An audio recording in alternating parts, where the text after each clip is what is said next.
Hey John J. What's happening? Tu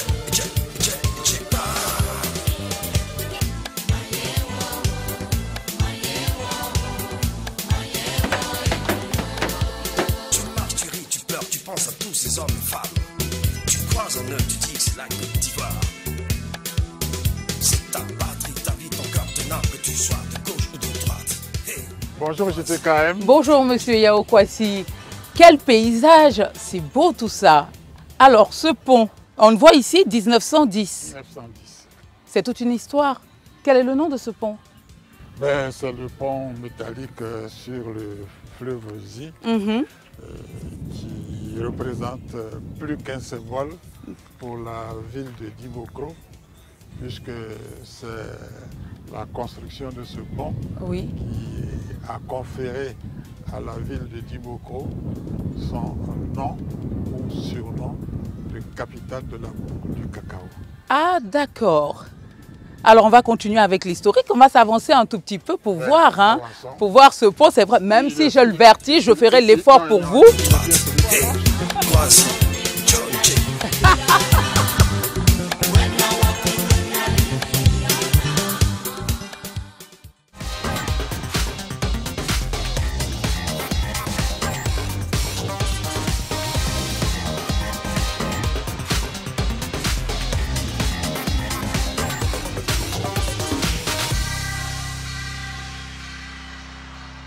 Après donc une belle visite de Dembokro, nous marquons une pause pour mieux savoir les choses sur vous.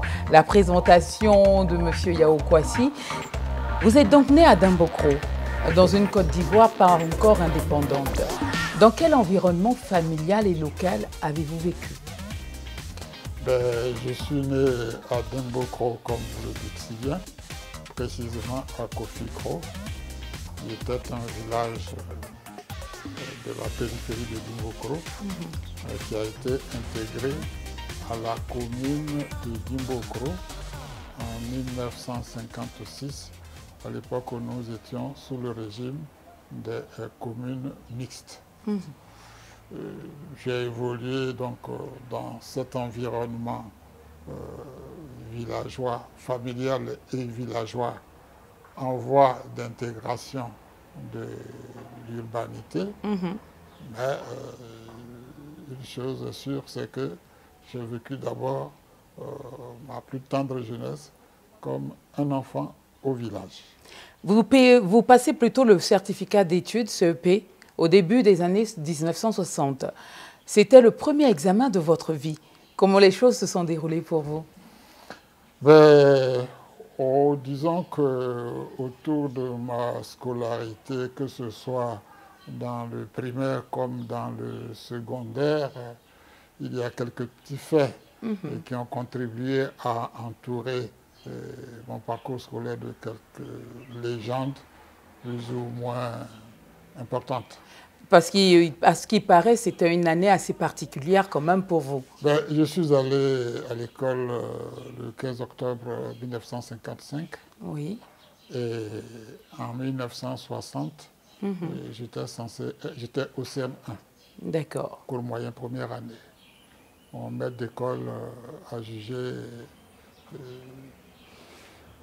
possible que je passe le concours d'entrée en 6e et le CEP. D'accord. Mais le directeur d'école, qui était très, très exigeant sur les scores qu'il réalisait à ses examens, et qui même ne permettait pas à certains de ses élèves du CM2, qu'il estimait de ne pas avoir le niveau de passer ses examens, a fait de la résistance. Et puis, à la faveur des fêtes, des congés de Pâques, il a accepté enfin que je vienne intégrer ses élèves du cours moyen deuxième année qu'il maintenait pour préparer les examens de fin d'année. Et bien entendu, après ces 15 jours d'immersion pour préparer l'examen, il fait un test. Et il y avait 2 élèves de sa classe. Un était crack en français, il s'appelait Krakanga, Un était crack en maths, il s'appelait Kwadiombra. Il a terminé à la BCAO à Dakar. Donc, l'un et l'autre ne pouvaient pas être premiers 2 fois de suite aux compositions mensuelles qui se faisaient. Et puis à la fin du test, à la fin de ce congé de Pâques, il fait un test examen blanc. Et moi, du CM1, j'arrive à m'intercaler comme deuxième entre les deux qui faisaient une concurrence rude. Alors le directeur se ressaisit, dit, ah, ben, j'aurais pu le présenter aussi à l'entrée en 6e, mais il s'est trouvé que mon extrait de naissance qui a été établi à l'époque par mon maître d'école me donnait 9 ans à l'époque. Il fallait une dispense de l'inspecteur d'académie qui à l'époque siégeait à Boaké pour que je puisse être autorisé à passer l'entrée en 6e. D'accord. Ça n'a pas été possible. Je passe le certificat d'études primaires et puis j'ai réussi. Encore que ce certificat d'études primaires, cette année-là, on a dû s'y prendre par 2 fois pour suspicion de fraude. En fait, il s'est trouvé que à la dictée qui était proposée, la dictée était intitulée La mort de l'arbre. Alors, la dictée commençait, c'était écrit au pied de l'arbre qu'on abat, 3 hommes étaient au travail.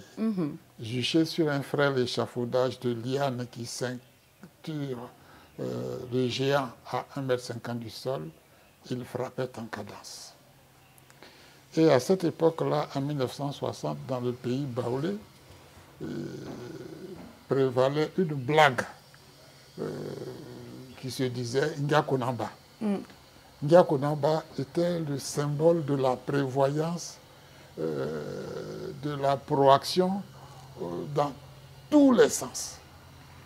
Tout ce qu'il pouvait faire, devait faire, ici préparait, il prévoyait tout, c'est-à-dire c'était Monsieur Prudence. Oui. Alors c'est devenu un dicton populaire. Personne ne fait une phrase sans dire Ndiakonamba, personne ne fait quoi que ce soit sans dire Ndiakonamba. Alors, lorsqu'à la dictée, il a été dit au pied de l'arbre qu'on abat, beaucoup d'élèves qui ont baigné dans cette ambiance-là ont pensé que l'arbre avait un prénom ou un nom propre, c'est-à-dire Konaba, qui en baoulé dit que ça veut dire Conan le petit, ou le petit Conan. Quand il y a un grand, un plus aîné, le Konaba. Alors, beaucoup ont écrit Konamba, Konamba. Ont écrit l'arbre Konamba, l'arbre Konamba. Ben, enfin, c'est une bêtise, une énormité, mais qu'elle se reproduise, qu'on la retrouve dans autant de copies, a entretenu la suspicion d'une fraude généralisée. D'accord. Et il a fallu reprendre cet examen. Et la deuxième fois, la dictée, c'était la descente du Niger. La rivière coulait au bord d'un petit bois, traversé par un chemin. Là, il n'y aura pas de Konan bas. Là, il n'y a pas de Konan bas. Et puis, la classe de CM2, qui comportait 18 candidats, n'a enregistré que 7 reçus. Et moi, du CM1, je faisais le 8e reçu de l'école, ce qui a fait que cette année exceptionnelle, l'école, le directeur d'école, le père de Ernst Kofi, qu'on appelait M. Kofi Kwadjo Bernard, très réputé pour sa rigueur, a fait le minable score de sa carrière, puisqu'il n'a eu 8, il n'a eu que 8 admis sur 18. Bref, après ça, le CM2, ça a été une promenade de santé. C'est ce qui m'a permis de réussir en 1961 le concours d'entrée en 6e. et j'ai été expédié au Collège moderne de Grand-Bassam. Après cela, c'est votre baccalauréat que vous obtenez à Dabou, en étant lauréat au passage du concours général de philosophie. Vous poursuiviez vos études en France, en philosophie, justement, où vous obtiendrez successivement la licence, la maîtrise, puis le doctorat en philosophie. D'où vient cet amour pour la philosophie? Est-ce que vous vous considérez comme un philosophe aussi? Je n'aurais pas cette prétention de me considérer comme un philosophe. Encore que, quand j'étais des amis à Dabou, Oui. compte tenu de certaines attitudes de mon comportement, m'appelaient ou bien le vieux ou bien philo. D'accord. Bon, j'étais en classe de terminale A. La philosophie était une matière à fort coefficient. Et comme j'étais relativement bon dans toutes les matières, il n'y avait pas de raison que je ne me défende pas en philosophie. Je ne pense pas être le meilleur en philosophie, il faut avoir l'honnêteté de le dire. Mais il s'est trouvé qu'à la fin de l'année, il fallait présenter que l'école normale de Dabou où je fréquentais présente un candidat au concours général de philosophie. Mais pour être candidat au concours général, il faut avoir au moins 12 de moyenne. Condition que j'étais le seul à remplir dans ma classe. Et j'ai passé donc le concours et j'ai été premier prix comme lauréat au concours général de philosophie. Et corrélativement à ce succès au concours, il était dit que à la rentrée, je devais aller en France pour préparer les grandes écoles. Ah oui. Alors, quand on a été lauréat au concours général de philosophie et que sa dissertation a été publiée par Fraternité Matin en disant, après les Akoto et je crois un certain Bougui, voilà un troisième génie ou un futur génie, alors, il fallait être imprudent pour ne pas rester dans la filière où je me suis distingué au plan national. Tout à fait. Et puis, deuxième raison, je l'écrivais à l'époque à M. Akoto Yao, directeur du second degré, que j'ai décidé de faire de la philosophie, parce que pour moi, la philosophie, c'est l'ouverture d'esprit. Et par rapport à ce que je me projetais d'être dans ma vie, j'ai pensé que cette ouverture d'esprit m'était indispensable et la philosophie était la voie qui me permettait d'acquérir cette ouverture d'esprit. Mais à votre retour en Côte d'Ivoire, vous devenez enseignant. Oui.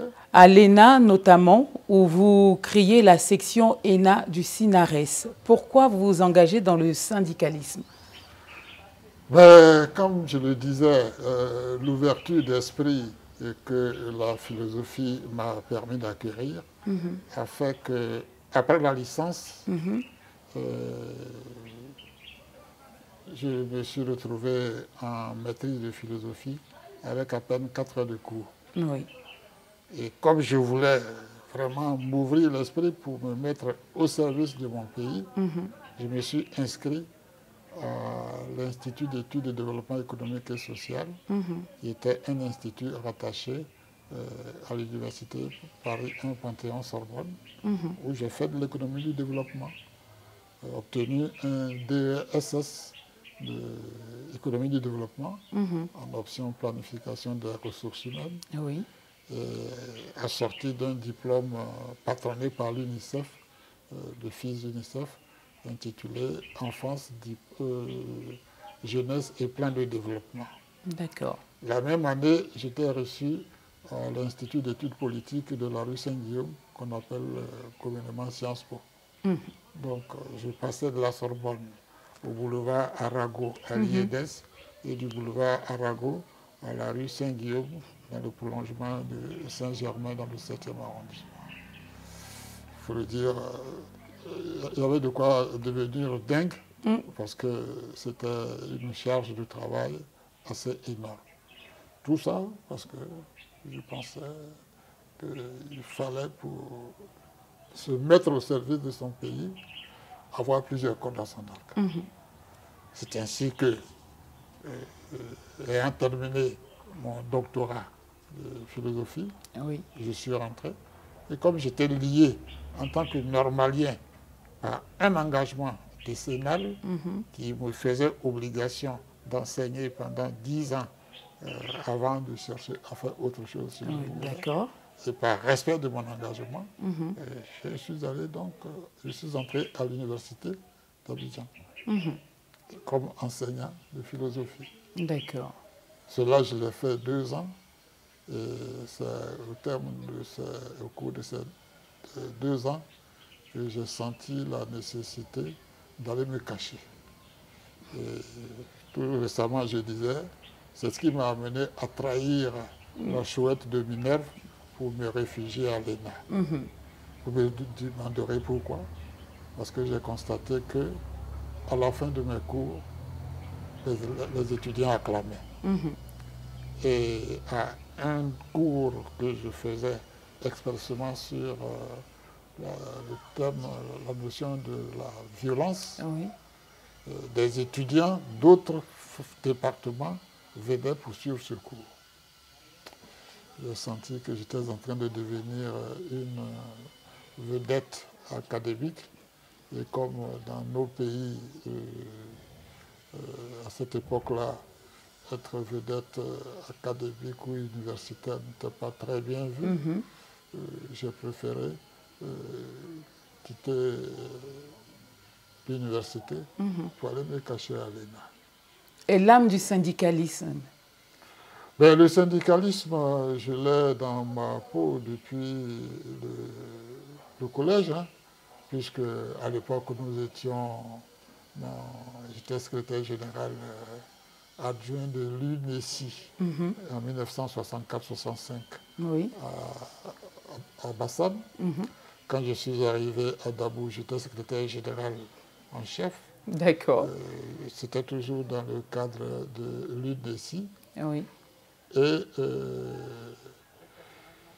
cette UNESI a été dissoute en 1968, parce qu'après tous les mouvements qui ont ébranlé un peu la jeunesse de partout dans le monde, l'UNESI, qui était un syndicat proche du PDCI,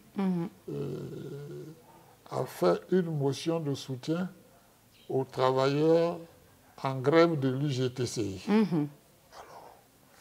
Quand on soutient, on se dit syndicat proche du gouvernement et qu'on va soutenir des travailleurs en grève, c'est que, enfin, quelque chose qui ne compte pas. L'UNESI a été dissoute. Et c'est sur les cendres de l'UNESI que le MEUSI a été créé. Mais j'étais déjà en France. Et quand j'ai consolidé mes bases et que je pensais que je pouvais me distraire quelque peu de mon temps pour faire autre chose que des études, je me suis lancé dans l'animation du MEUSI à Paris, dont j'avais même souhaité prendre la direction. Mais je précise que je n'y suis jamais parvenu. D'accord. Néanmoins, tous ceux qui m'ont connu, tous les amis de l'époque, quand ils me voient, ils m'appellent président. Et on va revenir à l'ENA.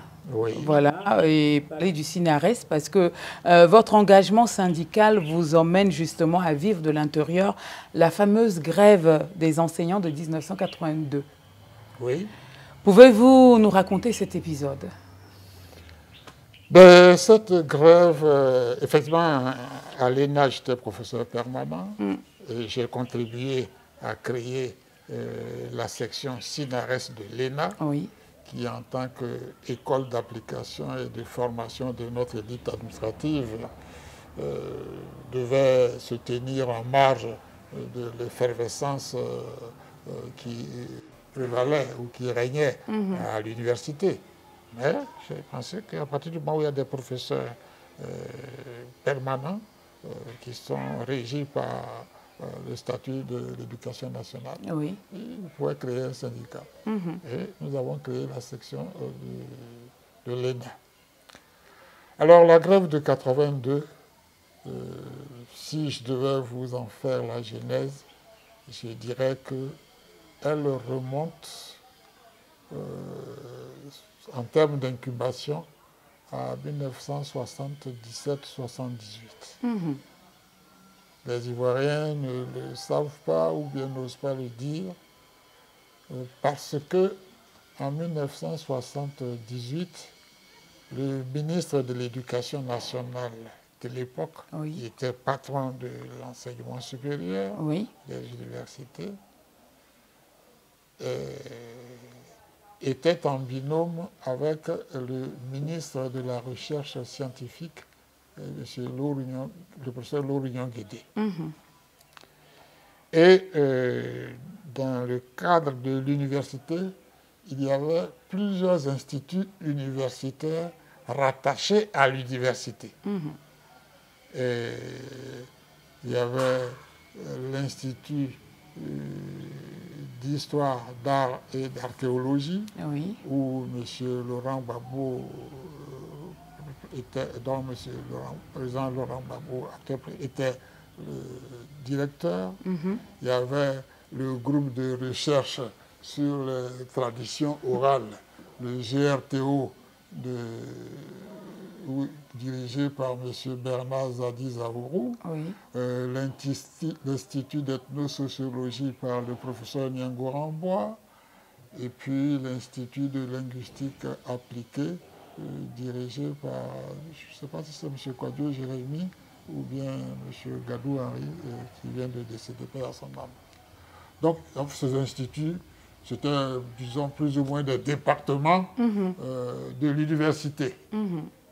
Mais ils avaient le statut d'institut parce qu'ils faisaient de la recherche sur des terrains, les traditions orales, les tambours parlés, la dromologie. Je ne sais pas si vous avez entendu parler de la bataille de la dromologie. C'était vraiment l'effervescence. Et le gouvernement a décidé de rattacher ces instituts qui étaient à l'époque jusqu'alors rattachés au ministère de la Recherche scientifique. Le gouvernement a décidé de les rattacher au ministère de l'enseignement, de l'éducation nationale. Suivez mon regard, Laurignon Guédé déshabillé pour habiller Akoto Yao. Ça, c'est pas possible. Akoto Yao est un agrégé de l'enseignement secondaire, il n'est pas universitaire, donc il ne sait rien de ce que c'est que la recherche scientifique. 2, il est petit baoulé, au fond des habits, un grand chercheur bêté pour habiller Akoto Yao qui est baoulé. Donc, on va faire une grève pour ça. Et à l'époque, le secrétaire général du SINARES s'appelait M. Bolobi Kouaï, historien. C'est lui qui a été conditionné pour préparer cette grève dès les années 78. D'accord. Il n'a pas réussi à organiser cette grève et il a payé par son éjection, puisqu'il a perdu, il a été remplacé par le professeur Pierre Kipré au congrès de 1980. D'accord. 80, 82, une effervescence prévalait avec l'arrivée de François Mitterrand, socialiste en France en 1981. Les socialo-communistes, marxistes, léninistes ou trotskistes ivoiriens qui évoluaient pour la plupart dans l'environnement académique ont cru le moment venu pour eux-mêmes se lancer dans la bataille politique. Et au congrès de 1980, je me rappelle, j'étais membre de la commission politique. Et c'est moi qui ai fait inscrire dans nos statuts que le SYNARES est un syndicat qui a pour vocation de défendre les intérêts matériels et moraux de ses membres. Oui. Je dis, c'est la vocation de tout syndicat. Mais dans un pays comme la Côte d'Ivoire, des enseignants du supérieur qui se contenteraient de défendre leurs intérêts matériels et moraux, c'est pas digne de nous, c'est pas suffisant. Et j'ai dit, à l'instar de nos parents planteurs des années 40, 50, qui, à partir du syndicat agricole, ont servi de rampe de lancement au PDCI, RDA, qui va libérer la Côte d'Ivoire et gérer la Côte d'Ivoire, la façonner pendant presque 20 ans. Le moment était venu pour que les enfants de ces planteurs qui sont allés dans les universités de la France, en Allemagne, jusqu'aux États-Unis, se réservent le droit et même le devoir de définir, de projeter la Côte d'Ivoire dans les années 2000. Donc, les syndicalistes, nous le sommes, mais il fallait que nous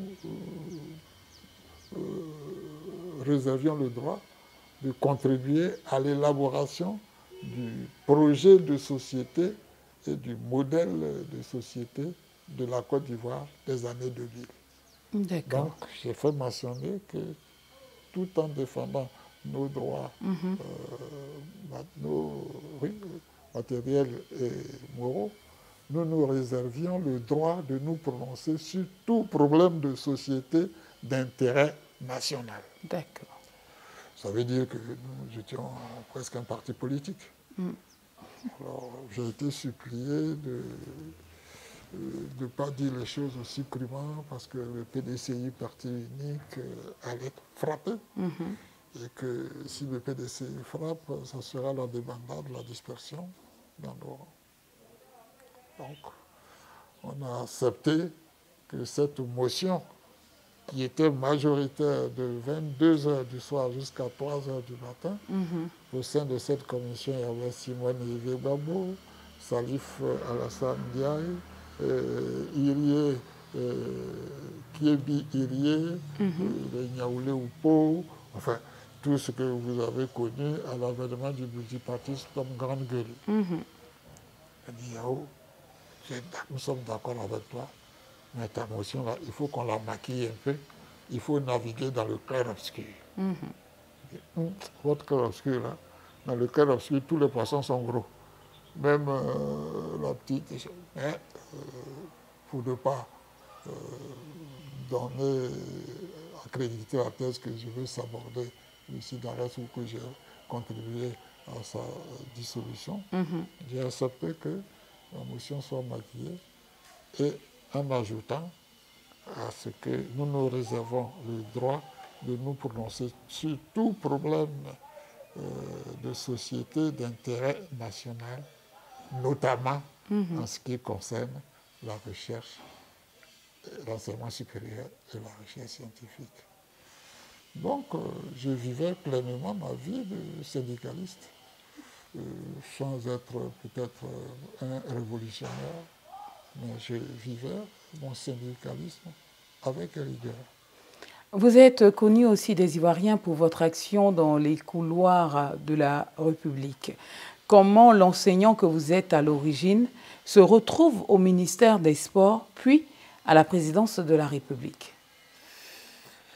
Bon, le terme couloir ayant une connotation quelque peu péjorative, je serais enclin à le récuser. Si vous me dites qu'on vous a souvent vu dans les boulevards ou dans les salons du pouvoir, je dirais que ça vous sied mieux. Ça m'honorerait. Parce que, en fait, je vous ai raconté un peu mon cursus académique. docteur en Sciences Po, diplômé d'études supérieures spécialisées en économie du développement, Oui. un petit séjour à Sciences Po, à la rue Saint-Guillaume, qui est en France reconnue comme une grande école, Oui. où passent ceux qui, après Polytechnique ou l'école normale supérieure,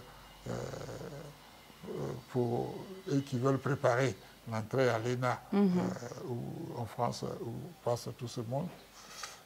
Je crois que j'étais assez outillé pour servir mon pays, Oui. où besoin se ferait.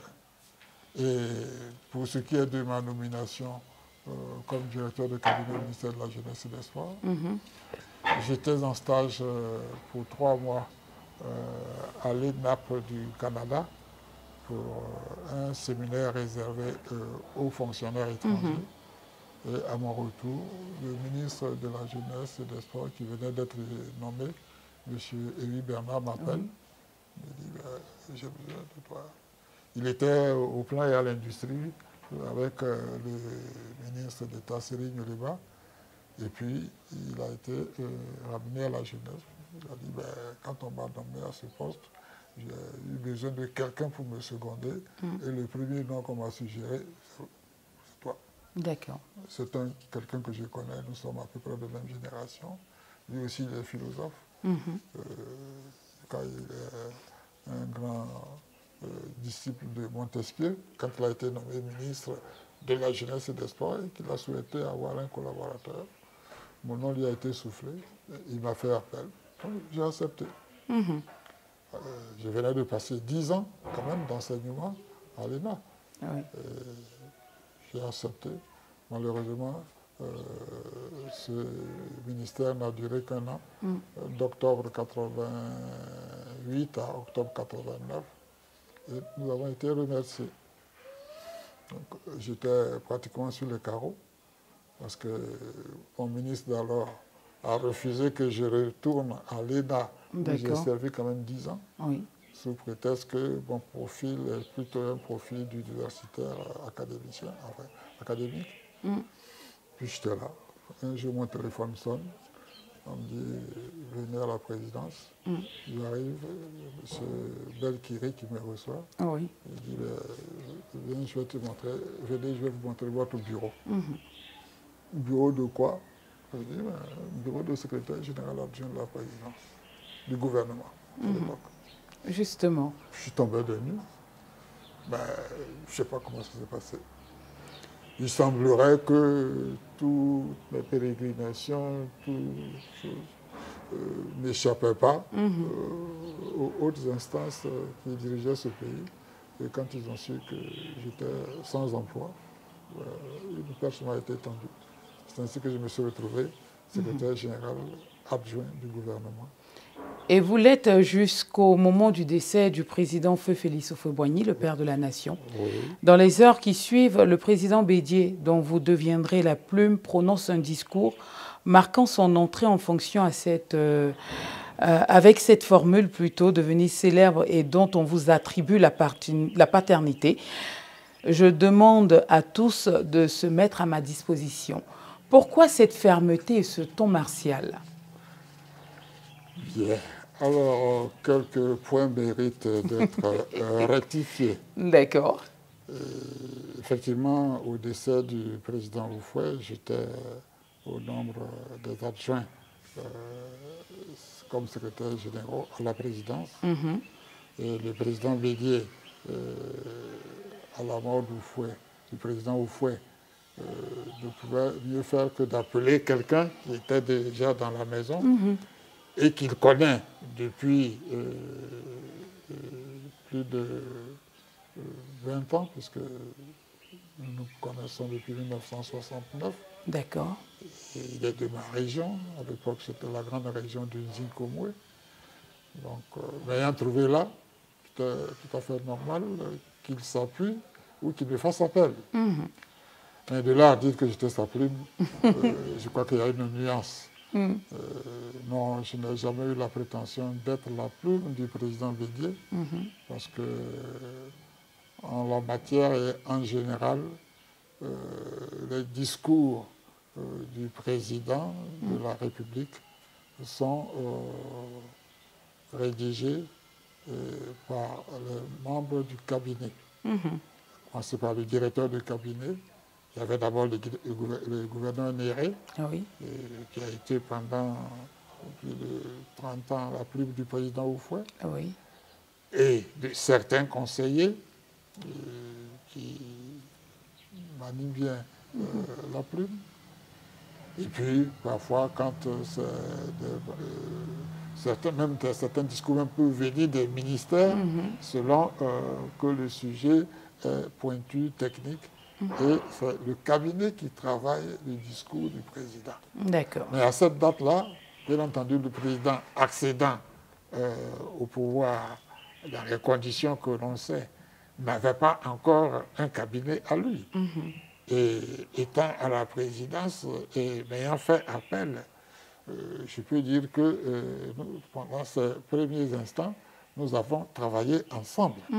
Mais jamais je n'ai été la plume ni l'auteur de cette formule. Mais ce n'est pas parce que les Ivoiriens ont mal pris par méconnaissance de cette formule que je me dérobe. Le président a annoncé le décès du président Houphouët-Boigny. Et il a dit que c'est le drame le plus cruel que nous vivons. Et que par l'application de l'article 11, c'est ça, de la Constitution, le devoir s'imposait à lui d'assumer les fonctions de chef de l'État. Et il a dit, cette obligation, il l'assume dès maintenant. Et compte tenu de la gravité de la situation, il a demandé à ses concitoyens de se mettre à sa disposition. Mais malheureusement, les Ivoiriens que nous sommes, nous ne comprenons pas toujours très bien le français. Et surtout, nous ne maîtrisons pas le langage administratif. Mettez-vous à ma disposition, ce n'est plus ni moins que l'équivalent de « aidez-moi ». Compte tenu de la gravité de la situation, il a dit les choses avec gravité, mais de la même façon que le général de Gaulle, en 1962, quand il y a eu une rébellion de quelques généraux depuis Alger, au moment où le président Senghor faisait une visite officielle à Paris, le général de Gaulle a dit ceci: un carteron de généraux en mal de publicité s'est proclamé ceci. Et en ces circonstances graves, je décide d'appliquer l'article 16 de notre Constitution qui donne les pleins pouvoirs au chef de l'État. Quand il dit plein pouvoir, pouvoir militaire, législatif, c'est-à-dire le président de la République, dans une telle situation, peut prendre tous les pouvoirs, bien entendu, après information du Conseil constitutionnel de l'Assemblée. S'arrogeant les pleins pouvoirs, il a dit « Français, aidez-moi ». Mettez-vous à ma disposition, aidez-moi dans une situation grave. C'est la même chose, dite différemment. Mais comme les Ivoiriens ne comprennent pas bien le français, ils ont trouvé que c'était de la suffisance. Que M. Bédier se prenait pour un roi, il décrète, il réquisitionne tout le monde. Sous Henri Konan Bédier, toujours, vous devenez secrétaire général de la présidence. On dit de vous que vous avez incarné la fonction comme jamais, car incontournable. Vous confirmez? Je n'en avais pas l'impression. Je m'amuse à résumer les 10 années que j'ai passées à la présidence de la République, d'abord en tant que secrétaire général adjoint du gouvernement, puis de la présidence sous Houphouët, 4 ans, et 6 ans en tant que secrétaire général en chef sous Bédié, comme 4 ans au purgatoire et 6 ans en enfer. D'accord. Parce que le secrétaire général de la présidence, c'est, disons, le chef d'orchestre de la machine que constitue ou qu'est l'institution présidence de la République. D'accord. C'est-à-dire qu'on s'occupait de tout. Et comme le président Bédié est un homme qui fait entièrement confiance à ses collaborateurs, en tout cas pour son secrétaire général que j'étais, tous ceux qui accédaient à lui pour le solliciter pour quoi que ce soit, il arrive très souvent, sinon la plupart du temps, il leur dit « Allez voir M. Kwasi Yao. Allez voir M. Kwasi Yao. » Alors, les Ivoiriens considèrent le président un peu comme leur Dieu. Quand ils ont vu le président, c'est-à-dire Dieu, ils s'attendent à voir leurs problèmes résolus immédiatement. Et lorsque le président leur dit, pour votre problème, allez voir M. Kwasi, pour eux, c'est une humiliation, c'est du mépris. Parce qu'ils ne comprennent pas que M. Bédié fonctionne comme fasse travailler son administration au lieu de travailler personnellement, ou bien un peu comme on le ferait un chef de village. D'accord. Donc, ce fait que le président me fasse confiance et que à tous ceux qui le sollicitent pour un problème de telle ou telle nature, il les adresse vers moi, a contribué à créer cette légende du Kwasi Yao incontournable, du Kwasi Yao qui se prend pour peut-être un vice-président et qui se permet même parfois de refuser d'exécuter les ordres que le président Bédié lui donne. D'accord. En fait, c'était une perception. Les Ivoiriens ont été habitués à Houphouët qui les a traités un peu comme bon père. Ils viennent le voir, ils partent avec leur petite enveloppe ou leur grosse enveloppe ou 10 venus connus. Quand Bédié envoie les mêmes personnes vers Kwasi Yao et qui doivent passer par les services avec tout ce qui se fait pour eux retraçable, l'Ivoirien n'aime pas beaucoup ça. C'est ce qui a contribué à accréditer cette thèse de Kwasi Yao qui se prend un peu pour un demi-dieu. Vous étiez aussi aux premières loges lors du coup d'État de 1999. Plus de 20 ans après, pouvez-nous retracer un résumé de ce que vous avez vécu? Vous êtes peut-être un peu masochiste, pour ne pas dire sadomasochiste. Non. Ces choses-là, quand on en vient à les raconter, on donne l'impression d'être un ancien combattant. C'est vrai, il y a longtemps de cela. J'ai été arrêté et j'étais à la poudrière d'Akwedo avec bien d'autres dignitaires. Oui. Nous y sommes restés au moins une quinzaine de jours avant d'être transférés à Abidjan, à Cocody, dans la villa qu'occupait Lida Kwasi Moïse, ministre de la Défense, jusqu'à la rébellion. C'était un coup d'État que tout le monde voyait venir, mais qui est intervenu à quelques mois après un sommet de l'OUA à Tripoli, où il avait été écrit noir sur blanc que l'OUA ne reconnaîtrait plus et n'autoriserait plus jamais qu'un coup d'État ait lieu en Afrique. Sur le coup d'État lui-même, permettez que je ne dise pas grand-chose, parce que certains ont dit que c'est un coup d'État qui fait avancer la démocratie. Certains ont dit que c'était la révolution des œillets à l'ivoirienne. C'était la plus grosse bêtise que les Ivoiriens puissent se permettre.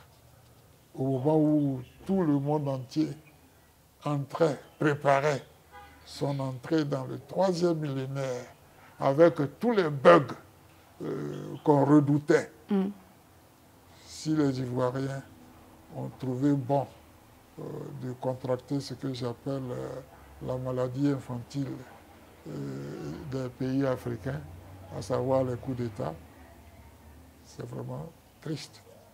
Parce que la Côte d'Ivoire avait pratiquement en 90, 30 ans. Donc elle était considérée comme adulte. Ceux qui ont commencé les coups d'État depuis les 5 ans, les 3, 4, 5 premières années d'indépendance, c'était des maladies infantiles. Quand les maladies infantiles attrapent les enfants à bas âge, c'est pas grave. Mais si nous qui sommes des adultes, et moi-même du 3e âge, si j'attrape la varicelle aujourd'hui ou la rougeole, dites-vous que ça risque de laisser de graves séquelles. Tout à fait. Et après 30 ans de vie plus ou moins évoluée, la Côte d'Ivoire qui se projetait en l'an 2000, tout ce qu'on a trouvé à faire, c'est de faire un coup d'État et de nous laisser atteindre par la rougeole ou la coqueluche à 30 ans. Il faut comprendre que ça fatigue les bronches, ça fatigue les poumons, ça fatigue aussi le cœur.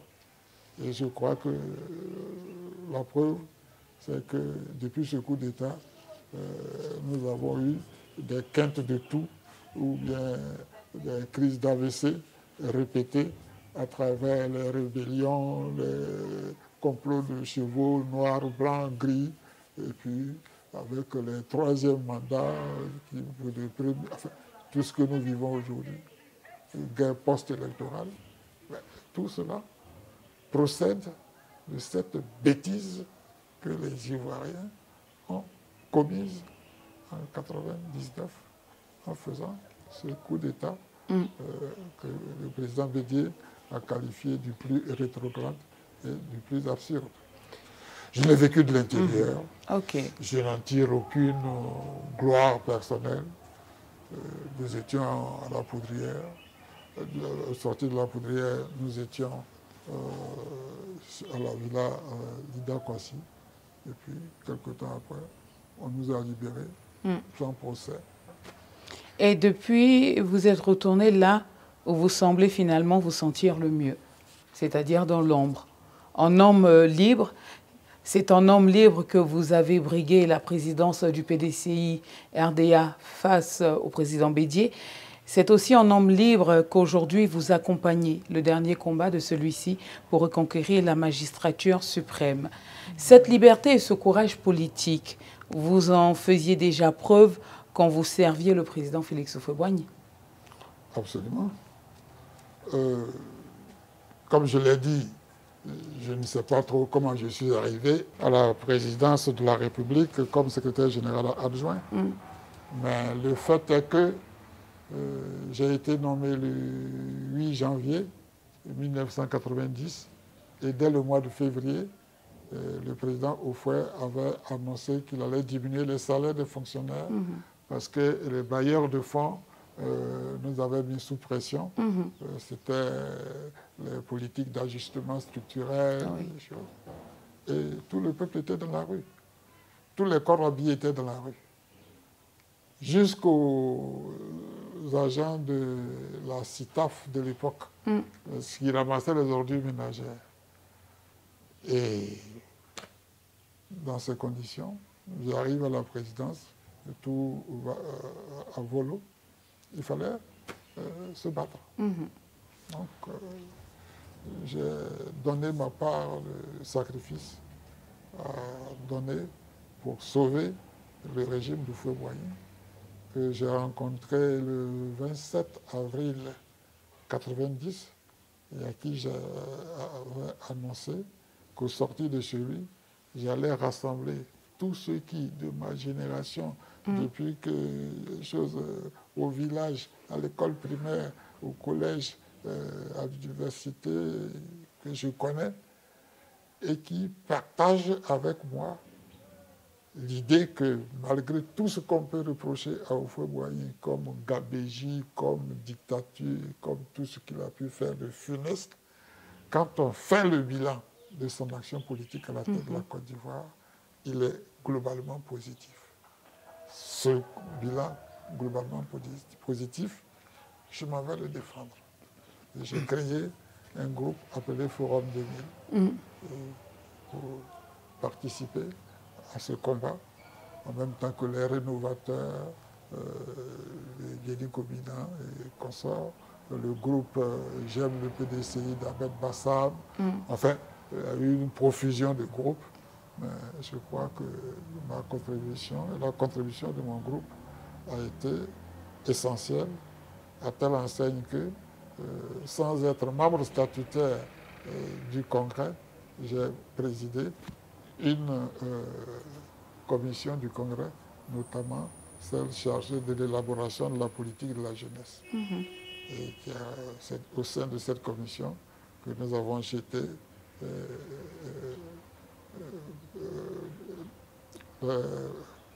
porté sur les fonds baptismaux la JPDCI actuelle, sur les cendres du MESI de l'époque des années 90. Alors là, vous nous présentez une photo, justement, une photo qui date d'il y a très longtemps. Oui, de 90. Oui. C'était à ce congrès. Oui. Oui. J'ai présidé la commission politique de la jeunesse. Et mes amis qui étaient déjà dans les hautes fonctions, membres du comité exécutif depuis les années 80, qui étaient dans les commissions dites nobles où devaient se prendre les grandes décisions concernant la vie du parti, ayant appris ce qui se passait dans ma commission, sont allés dire au président que Kwasi Yaou veut détruire le PDCI. Notamment parce qu'il a préconisé la création de la JPDCI, et laquelle JPDCI allait être créée sur les cendres du MESI. Alors, donc ils sont allés dire ça à Houphouët. Et le président Houphouët, par surprise, a débarqué dans ma commission.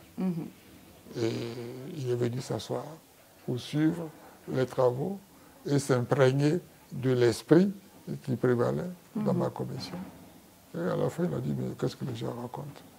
Monsieur Kwasi fait un travail formidable. Et ses adversaires ou les mal-pensants sont allés raconter des histoires.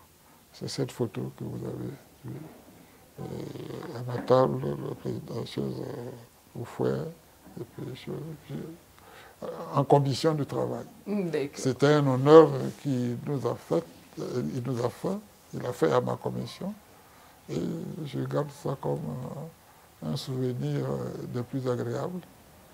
Puisque le lendemain, sur le même sujet, au moment où le congrès devait se clôturer, il fallait régler une bonne fois pour tout ce problème.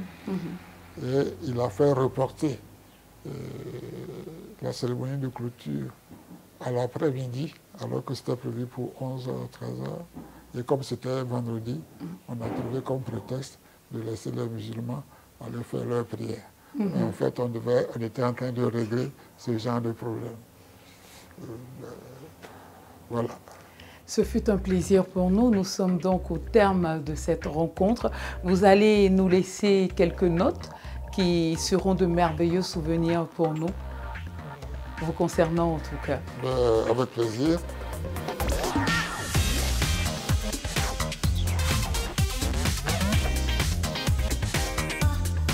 Vous allez donc, s'il vous plaît, nous lire ce que vous avez écrit. C'est pas gentil pour vous, j'ai écrit « Je ne vous pardonnerai jamais de m'avoir fait parler devant une caméra. Les fonctions de secrétaire général de la présidence de la République imposent le silence pour ne pas avoir à divulguer des secrets d'État.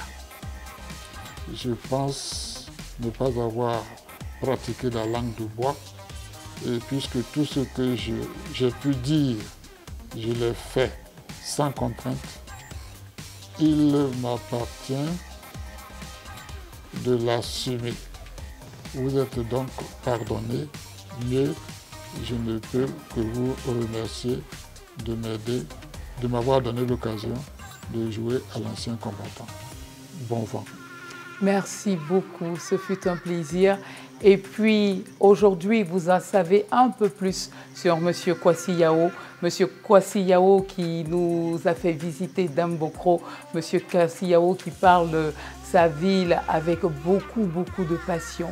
Et ce fut un plaisir pour nous d'être en ce jour à Dimbokro, de voir ces merveilles et surtout de vous connaître un tout petit peu. Et nous espérons que ceux qui nous suivent ont appris énormément sur vous. À très bientôt. C'est moi qui vous remercie de l'honneur et de l'amitié que vous me témoignez, auquel j'ajouterai de l'estime de votre rédaction. Je souhaite que l'image que j'ai pu donner de moi, travaillée par vos soins, fasse en sorte que ce cliché de gorille fâché, avec, comment on appelle, la patte, la griffe du lion, oui, toujours dans le front, ne fasse pas fuir leurs concitoyens et leur permettre d'avoir un peu d'indulgence pour moi. Merci bien. Merci. GTKM à Dimbokro, c'était simplement émouvant et génial. Je vous invite à visiter cette ville, je vous invite à aller voir le Nzi, à découvrir toute cette richesse. Et puis nous, on passe encore un petit moment ici avant de partir. À bientôt.